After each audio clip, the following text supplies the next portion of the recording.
नमस्कार दोस्तों, मैं डॉक्टर पंकज सैनी श्री नवग्रह आश्रम मोतीवर का खेड़ा से आपका स्वागत करता हूं। आज मैं आपको बहुत ही महत्वपूर्ण औषधीय पौधे सुदर्शन से परिचित करवाने जा रहा हूं। इस औषधीय पौधे का आयुर्वेद में बहुत महत्व है। इसको सुदर्शन, सुख दर्शन, चिंदार, नाग दामिनी, सुदर्शन, बहुत अलग अलग भारत के अलग अलग प्रांत में अलग अलग नामों से जाना जाता है। इसको इंग्लिश के अंदर white lily, milk lily, wine lily आदि नामों से भी जाना जाता है। इस पौधे का बॉटनिकल नेम क्रीनम लैटिफोलियम, इसे क्रीनम लैटिफोलियम के नाम से जाना जाता है। यह भारत में लगभग सर्वत्र जगहों पे पाया जाता है। यह एक 2 से 3 फुट का औषधीय पौधा होता है, जो यूं अपने को महसूस होता है कि तने से सीधी इसकी पत्तियां निकल रही है।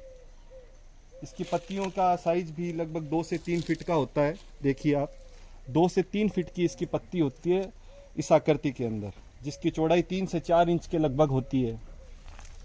और इसके मध्य में बीच भाग में एक फूल जो कि व्हाइट कलर का होता है, 2 से 3 फुट का होता है। इसकी हाइट 2 से 3 फुट की होती है।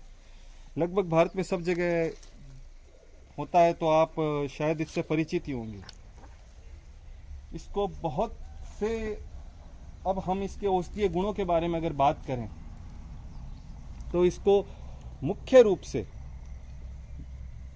से बुखार में, सूजन में, जोड़ों के दर्द में, किसी केस में पॉइजनिंग हो जाती है उस केस में, और स्किन की भी बहुत सी बीमारियों में इसको अपन प्रयोग करते हैं। अब इसके मैं अगर आपको पार्ट, इसका अपन कौन सा पार्ट काम में लेते हैं तो उसकी अगर बात करूं तो इसका मुख्य रूप से एक तो इसके पत्ती को काम में लिया जाता है। दूसरा जो इसका राइजोम होता है, प्रकंद, उसको अपन काम में लेते हैं। अब अपन कितनी मात्रा में इसको लें, तो अगर अपन राइजोम लेते हैं, इसका प्रकंद लेते हैं, तो उसका अपन 1 से 3 ग्राम, क्या गंभीर स्थितियों में 5 ग्राम तक इसका चूर्ण अपन प्रयोग में करते हैं। और जहां तक बात है पत्तियों के, इसके जूस को अपन प्रयोग करते हैं, इसका सवरस प्रयोग में करते हैं, तो इसका 5 से 10 ml अपन सवरस का भी प्रयोग कर सकते हैं। इसका अब हम यूज अगर अपन देखें तो सबसे पहले मैं बताना चाहूंगा कि स्किन डिजीज में इसका कहाँ प्रयोग करेंगे। स्किन डिजीज के अंदर अपन इनकी पत्तियों का सवरस यानी कि जूस निकाल के, जहाँ पे अपने को एक्जिमा है, फंगल इन्फेक्शन है, वहां पे इसको यूज कर सकते हैं। ठीक है। अगर गलती से कोई पॉइजनिंग, कोई जहर किसी ने प्रयोग कर लिया है, तो उस स्थिति के अंदर इसका 5 से 10 ml ताजा जूस उस रोगी को आप पिला दीजिए। उसको उसी वक्त उल्टी हो जाएगी, जिसके कारण जो भी उसने जहर का या पॉइजन का सेवन किया है वो वमन के साथ बाहर निकल जाएगा। तो उसके अंदर भी अपन पॉइजनिंग में भी इसका प्रयोग कर सकते हैं। अब इसका बहुत मुख्य प्रयोग होता है अपने ज्वर के अंदर, बुखार के अंदर। अब आज की डेट में मार्केट के अंदर सुदर्शन चूर्ण, महासुदर्शन घनवटी, इस प्रकार से बहुत से औषधियाँ हैं जो आप सीधी ले सकते हो, अथवा आप इसका जो राइजोम होता है उसका 2 से 3 ग्राम, और गंभीर स्थिति में जैसा मैंने बताया 5 ग्राम तक इसका आप राइजोम का चूर्ण, ताजा चूर्ण या जो भी है, आप शहद के साथ प्रयोग कीजिए। आपको जॉइंट पेन, बुखार के अंदर निश्चित लाभ मिलेगा।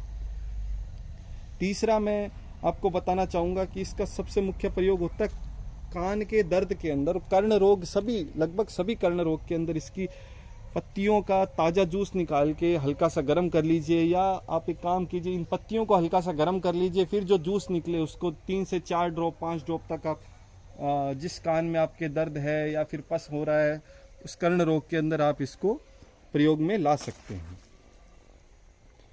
और एक इसका मुख्य प्रयोग अपन एक्सटर्नल पाइल्स के अंदर भी इसका कर सकते हैं। इसके अंदर अपने को क्या करते हैं कि इनकी पत्तियों के अलावा इनका जो राइजोम प्रकंद होता है उसको चूर्णित करके पूरा एक्सटर्नल पाइल्स के ऊपर अपन लगाएंगे, जिससे अपने को पाइल्स के अंदर जो सूजन हो रही है या ब्लीडिंग हो रही है उसके अंदर भी अपने को राहत मिलती है रोगी के अंदर।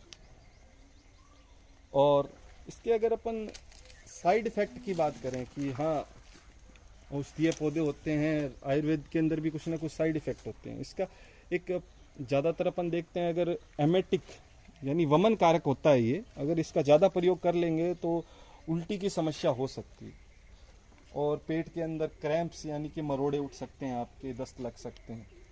ये इसके साइड इफ़ेक्ट हैं। और अगर आप चाहते हैं कि इनको किसी आप एलोपैथी मेडिसिन या फिर होम्योपैथी मेडिसिन इनके साथ प्रयोग में करना चाहें तो उसके लिए ये बिल्कुल सेफ़ है, आप इनको कर सकते हो। इसकी बहुत अच्छी anti microbial properties, anti oxidant properties, anti helminthic properties तीनों अपने को रिसर्च के अंदर देखने को मिली है। धन्यवाद।